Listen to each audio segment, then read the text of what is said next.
Good evening, everyone, and a warm welcome to all.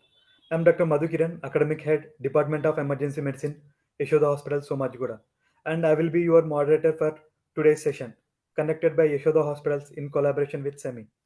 As a part of our ongoing Experts Appraiser in Emergency Medicine series, today's topic is one that is both sensitive and crucial, that is pediatric sexual abuse and challenges in the emergency room.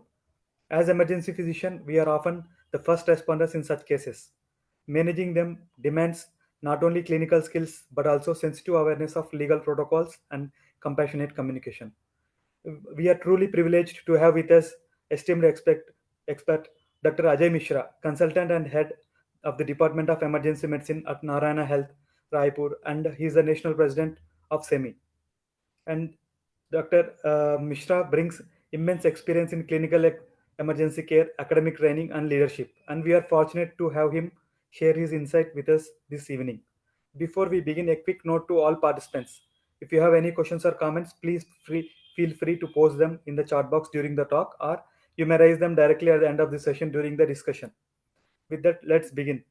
I now invite Dr. Ajay Mishra to deliver his talk on pediatric sexual abuse and challenges in ER. Over you too, sir. Thank you very much, Dr. Madhukiran. Hi, a very good evening to all of you. So today we will be discussing about a unique topic, which itself is unique in its behavior as well as have unique dynamics. So if we go through the topic heading, it's pediatric sexual abuse. It has two components. One is pediatric, another is sexual abuse. And if we look at both the components, quite often we don't see both subset of patients in our corporate emergency department, private hospitals. Either most of these patients, sexually abused patients, they go to the government hospital, to the police, and the pediatric subset of patients, they go to pediatric hospital mostly. So whenever such kind of patients comes to emergency room, it definitely becomes a challenge to how to examine, what all to document, what are the medical legal issues we need to face in such cases. So we will be discussing about all these things in the coming slides. So oftentimes when working with youth or adults, we forget that all kids have a equal number of rights as adults have. So every child deserves a safe childhood. So what is a child abuse? A child sexual abuse is the involvement of a child in sexual activity that he or she does not fully comprehend and he is unable to give informed consent to, or for which the child is not developmentally prepared and cannot give consent, or that violates the laws or social taboos of the society. Child sexual abuse is evidenced by this activity between a child and an adult, or with another child who, by age or by development, is in a relationship of responsibility, trust, or power, and the activity being intended to gratify or satisfy the needs of the other person, the accused person. So this may include, but it is not limited to, the inducement or coercion of a child to engage in any unlawful sexual activity, the exploitative use of a child in prostitution or another or other unlawful sexual practices, and the exploitative use of children in pornographic performance and materials. If you look at the dynamics of child sexual abuse, it's a unique crime with unique behaviors and dynamics. And rarely there are any third-party witness or medical evidence is present. And there is very high incidence and prevalence of this, which may not get noticed, or the child often do not report this. And it is quite more common in girls as compared to boys, but it is not nil in boys. It is equally happening in boys also. 94 to 95% of all children who give a history of sexual abuse have a normal or non-specific medical exam. So in 1993, this was published by Roland C. and Summit. That was child sexual abuse accommodation syndrome. This is a widely known theory for understanding the dynamics of child sexual victimization. However, this is merely a clinical opinion and not a scientific instrument, and it is not backed by any research. So he gave a child sexual abuse accommodation syndrome, though it is not a syndrome, but it has 5 points, which were secrecy, helplessness, entrapment and accommodation, delayed unconvincing disclosure, and retraction and recantation is the fifth point. So out of this fifth point, I would like to highlight the fifth point, which is retraction and recantation, which is again important because these kids they may retract from the previous allegation of abuse if they are pressurized or they have threats from the perpetrator, if they have pressure from family members, because in our society many a times the family members, because this kind of child sexual abuse are quite often by some family members or some relatives only. So many a times the family members or the parents pressurize the child to not to report this or to hide such kind of incidences. Then there can be the child may retract because no one is believing him that such a thing has happened with him, or if the child feels that because of his reporting or his complaining about such child sexual abuse, the family get defragmented. The family gets fragmented, and the child has the onus or bears the responsibility for this division inside the family. So, because of such reason, the child may retract from the allegation which he had previously done, or sometimes there can be because of negative personal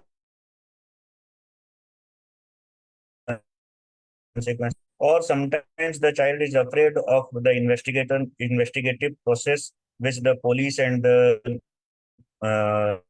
concerned law agencies will do in the further course of action. So these are some of the reasons for which the child may retract from the allegation of abuse. So, as an emergency physician, we should provide compassionate healthcare facilities in terms of stabilizing the medical injuries of the child, recognizing if there are any patterns which are suspicious for sexual abuse, and also we have a role in evidence collection as well as post-exposure prophylaxis for sexually abused child. Then we need to arrange a safe environment, and along with that, we need to report to the concerned agency, and mostly to the first information will go to the police station as a form of medical legal intimation, and then subsequently to the other agencies are taking care of child abuse, and it will again go into POCSO Act. Then again, we have a role to provide, if it's a female patient, we need to provide emergency contraception, and along with that, because it's physical as well as mental and social trauma, we also need to give a psychiatric referral for the patient so that the patient can be counseled and can be taken care of psychologically.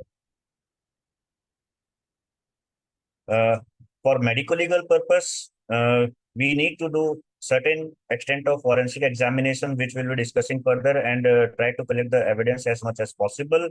And a consent of women or parents in case of minors should be taken in writing. Just don't think that you have the woman or the parent is standing along with you, and you have taken a verbal consent and you have not documented. So always take consent in writing. Next is the statement of the victim has to be documented. The examination has to be carried out without delay in a comfortable and optimum conditions in presence of third person, preferably a female nurse or a relative with whom the patient is comfortable. Most cases of sexual abuse do not have any diagnostic findings on physical examination or on lab testing or on forensic evidence collection. So here a child's history becomes the most important factor to determine the social or legal intervention in cases of alleged sexual abuse. So in cases where caregivers are present with concerns for abuse, suppose the caregiver has brought the child with a concern of abuse with the child. In that case, we need to obtain the caregiver's history separated from the child. And when we are interviewing a child, we should avoid leading questions to the child and document both the questions what we have asked and the child's response to the question. So going by the history, if it is a less than 4-year-old kid is there, they have limited ability to participate in the interview. Younger school age children, they may have difficulty with when questions because they have the limitation of ability to determine the time when it has happened. So we should rather asking when we can ask where, what, or who questions to understand the timeline of the incident. So for examination, we need to do a dedicated physical examination of the genitalia and the rectum. And this examination has to be done preferably in the lap of a trusted caregiver. If the child is very small, like suppose maybe less than 5 or 6 years old, in that case, we need to do the examination in the lap of a trusted caregiver and in the context of other painless examination maneuver. Because the child, we know that the child is under he is under definite physical as well as mental trauma. So we need to divert the patient and we need to reassure the child, and we need to, in the context of other painless examination maneuvers like inspecting the nose or hearing the heart sound with a stethoscope or examining the belly button or the abdomen, we should do the proceed with the examination. We should also inform the child that this examination is okay because I am a doctor, because your mom is here or father, whoever is there, or preferably a lady grandmother, and because mom says it's okay. This helps distinguish the examination from inappropriate sexual contact which the child would have experienced in the past during the incidents which had happened. So, what are the indications how a doctor or an emergency physician may suspect the whether the patient has been sexually abused, whether the child has been sexually abused? So, there can be behavioral symptoms, there can be physical symptoms. So, the behavioral symptoms can be the child kid may have aggressive behavior, or he may be having clinging behavior with the relatives. The patient may have episodes of insomnia, or the patient may be excessive masturbating. There may be sudden change in the behavior of the patient, which the relatives or the caregivers would have noticed, or the patient may be having some new phobias or fears of or stranger anxiety to or anxiety to any of the relative. Then there may be sexualization of play when the kid is playing with another kids because he is not able to distinguish what is good and what is bad, and whatever he has experienced or whatever he has been told by the person who has abused him, so he doesn't know what is correct, what is wrong. So he is trying to enact the same things or when he is playing with the other kids. Or there may be chances of attempted suicide in the uh, older kids. And there may be regression of toileting skills. The patient which the kid who have learned the toileting skill, there may be regression in that. The patient may have episodes of enuresis or encopresis. In physical findings, the patient may complain of abdominal pain or anorexia, sometimes constipation if the patient is abused through rectum or anal intercourse has been done, or there can be painful defecation. Again, the patient may present with, suppose if it's a suppose the patient as a female girl has attended the menarche, the patient may present with pregnancy. There are chances of rectal bleeding, or there may be evidences of sexually transmitted infection. The patient may present with vaginal itching, discharge or bleeding in case of female patient, or urethral discharge or bleeding in case of both male as well as female patients. So, what are the physical examination findings which are consistent with child sexual abuse? So let us go into details of that. So first we will see for a female patient, there can be vaginal discharge or urethral inflammation. There can be lymph node inflammation. The patient may present with pregnancy. If we do a UPT, it may come as positive. And there can be recurrent atypical abdominal pain. Then there can be blood stains on the undergarments of the patient, evidences of genital bleeding or complaints of genital bleeding by the patient, genital pruritus. Then there can be bruising in the genitalia, or there can be abrasion, sapping, or bruising to the medial thighs of the patient. So again, apart from the genital region, there can be bite marks to the thighs, breast, or other areas of the body. There can be scarring, tears, or distortion to the hymen. On examination, we can, or the gynecologist can appreciate the findings.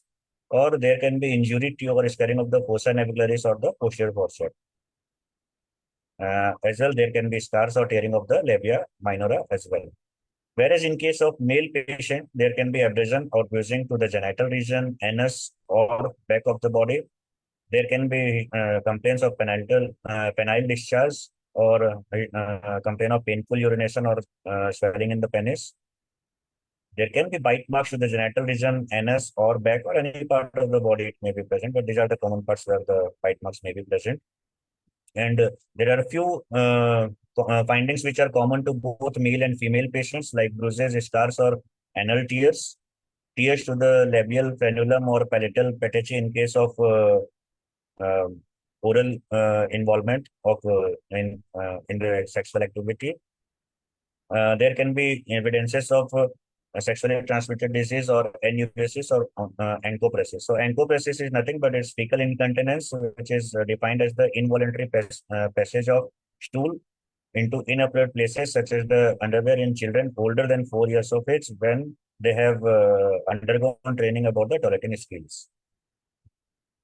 So there can be other anal findings which can include the loss of rugal pattern to the anus. There can be loss of sphincter tone. There can be star marks, or there can be persistent or immediate anal dilatation without the stool being present. So anal dilatation can be normal if the patient voluntarily relaxes the sphincter muscle during the exam. But spontaneous dilation on examination or immediate dilation is considered abnormal. So there can be edema or venous congestion, or there can be presence of skin tags or contusion to the natal cleft or the perianal tissues.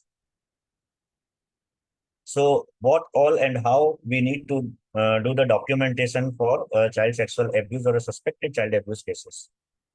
So, we need to do the general physical examination of the patient. We need to check the vital signs, height and weight of the patient. And if a female patient, we need to do the tenor staging. And why it is important, I will discuss in the later on slides. And the behavior, the demeanor of the child during the examination, how was it? We need to document that. And we need to record any statement by the patient during the examination, which is pertinent to the encounter. And also, we need to document the physical findings by photography. So we need to click photographs and keep it safe in the file of the patient. Then we need to document and draw the number of injuries or findings on the figure which is shown here, or we can have a similar figure which we can use in our emergency department. Or there may be certain, we use this kind of figures for trauma patients. So just yesterday only we had one patient, so we did all the markings on the trauma sheet. So you can use that also. And again, we need to use the legends to describe the physical findings. And uh, we need to document this is used to document the injuries over the back, face, buttock, arms, and the other parts of the body. Then the most important finding again is the anogenital finding. So we need to document the position of the child, which the patient was during the physical examination. So there can be three positions in which we can examine the patient. The first one, A1, you can see it's the dorsal recumbent position. And the B is the frog-leg position with guardian assistance in the lap of the guardian. And C is the knee chest position. So any three, or even if needed, all three positions can be utilized for doing the anogenital examination in a patient. So what all documentation we should do for anogenital examination? The examination methods can be either a direct visualization or through a colposcope and with or without a camera. And there can be other magnification techniques also.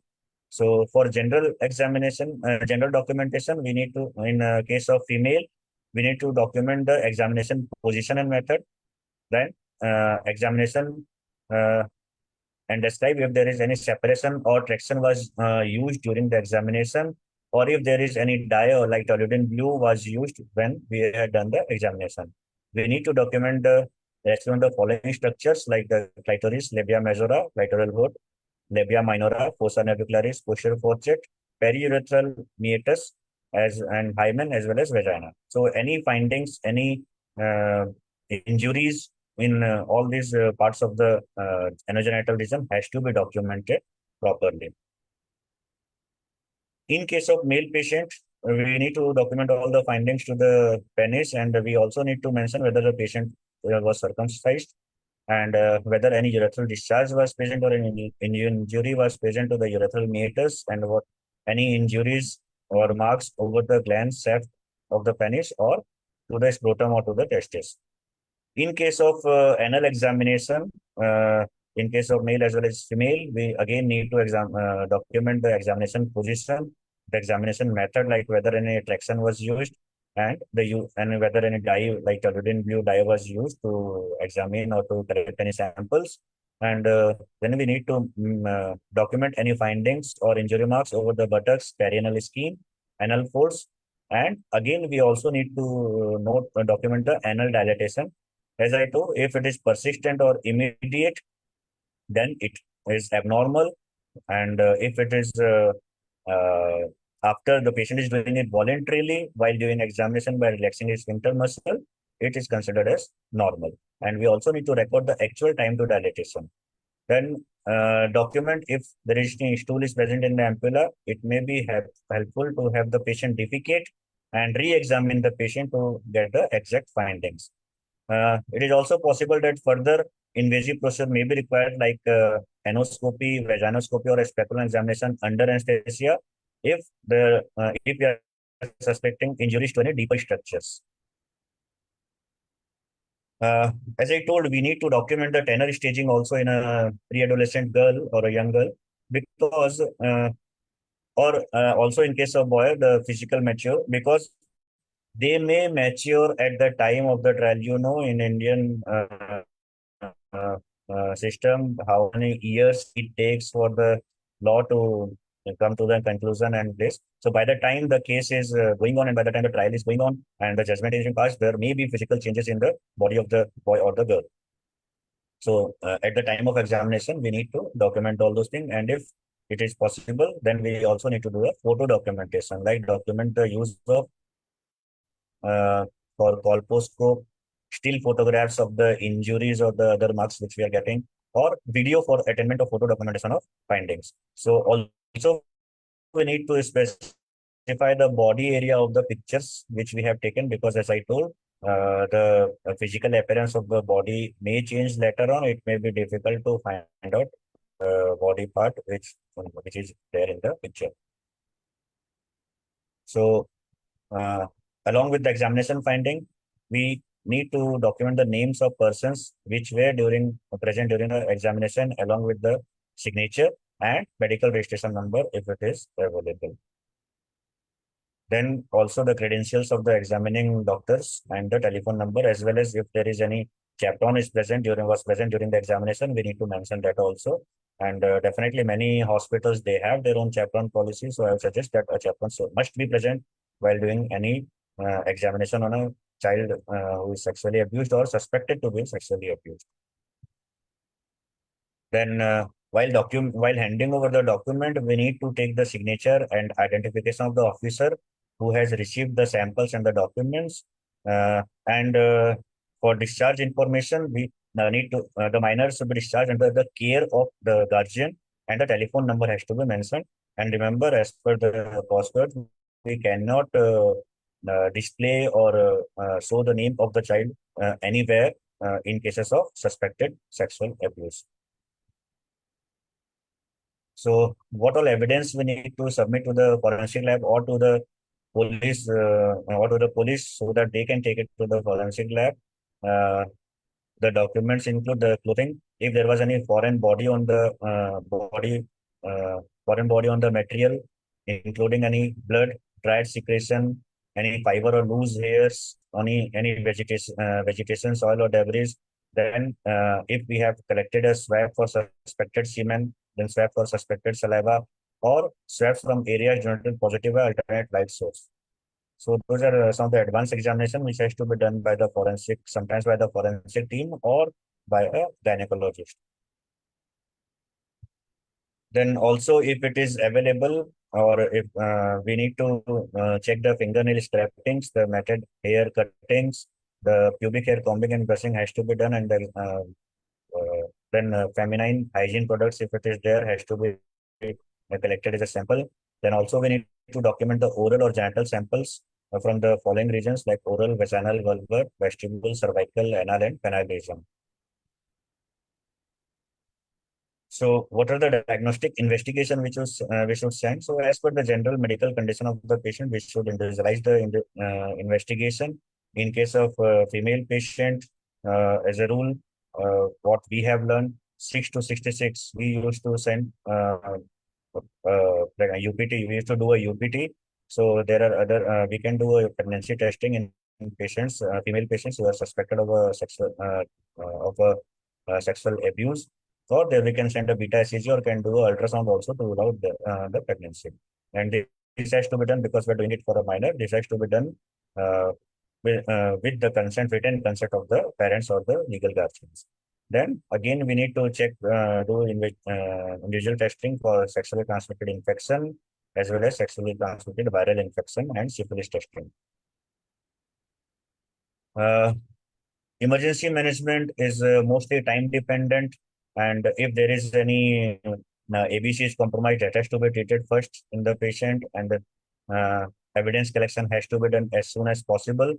The reporting has to be done mandatorily to the police station and to the concerned law authorities. Then the post-exposure prophylaxis for pregnancy as well as for HIV has to be given to the patient, and levonorgestrel should be offered to pubertal females within 5 days of sexual assault.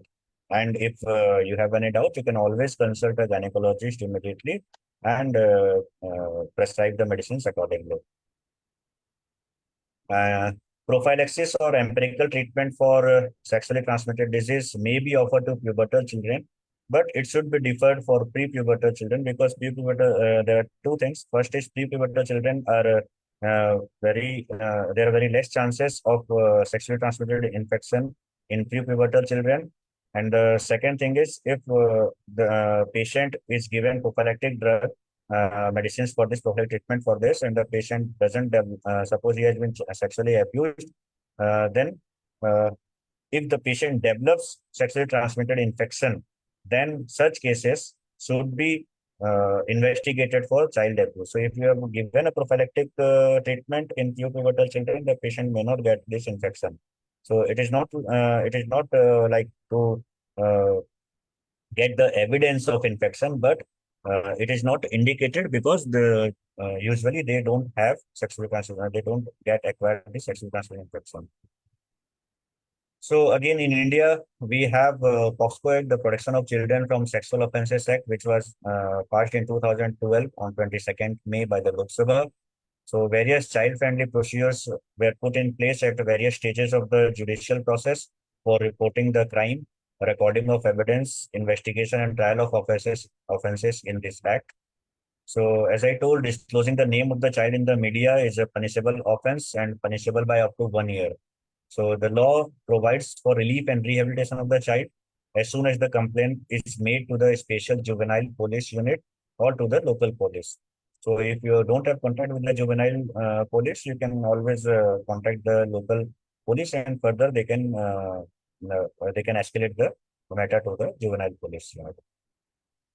So the child welfare committee is also required to be notified within 24 hours of recording the complaint, and medical examination of the child to be conducted in the presence of the parent of the child or any other person in whom the child has trust or confidence. In case the victim is a girl child, the medical examination shall be conducted by a woman doctor. So these were few of the salient points of POCSO Act. I hope I have cleared many doubts regarding pediatric sexual abuse, what all to examine, what all to document, how to document, and where to inform in case of medical legal implications of the patient. So this was all from my side. Thank you for patient listening. And I would also like to thank the Yashoda Hospital team and Dr. Madhukar and Dr. C. Sajana ma'am and Dr. Sinha sir for giving me an opportunity to present this topic in front of all of you. Thank you. I'm open to any questions. If you have any questions, you can ask. Dr. Madhu, you are muted, not audible. So we'll just wait for a couple of minutes, sir, to see if there are any questions. Yeah, sure. Okay, sir. And thank you so much, sir, for a deeply informative and thought-provoking session. And you have beautifully highlighted clinical as well as the documentation aspects for emergency physicians. And also empathy and multidisciplinary coordination needed while handling such sensitive patients. Yes, definitely. And in fact, many such patients, they do not, they are not brought by the relatives or the parents to the hospital. And in fact, many a times, while we are examining the patient for some other complaints, we also need to see if we are suspecting any child sexual abuse. In that case, also, we need to raise a voice and raise a complaint regarding that. I Yes, need sir. to find out if the findings which are there, they are consistent with child sexual abuse. If it is there, we need to inform the police and do a medical legal intimation.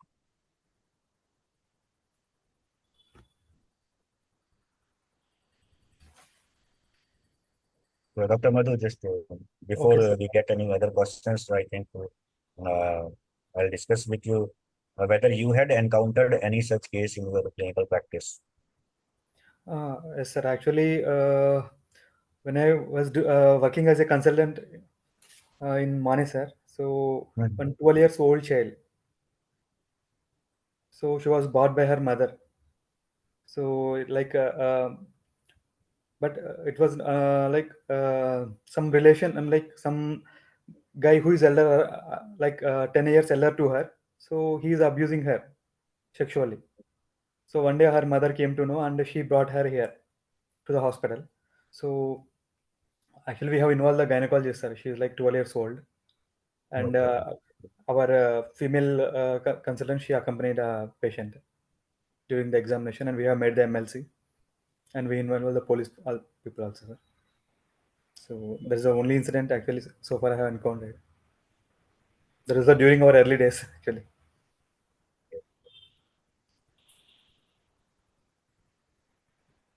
So quite often we don't see relatives or the parents bringing the kids to the hospital.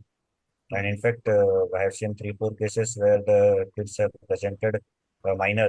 Uh, I can't say a kid, but a minor who is less than 18 years old has presented to emergency department with abdominal pain and on further examination, history and examination, we found out that the LMP was missed and the UPT came to be positive. So those all cases will go under the POCSO Act as a sexual abuse case.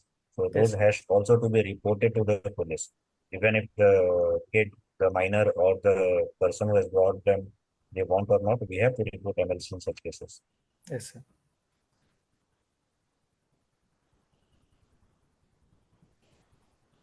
Okay, sir. I think we don't have any questions from the audience. So thank you once again, Yashoda Hospital, for encouraging academic activities like this. And Thank you. My pleasure, thanks to Dr. Semi. So I think we will wind up the session, sir, now. Okay, sure. Okay, goodbye. Okay, sir. Bye, sir. Thank you, sir.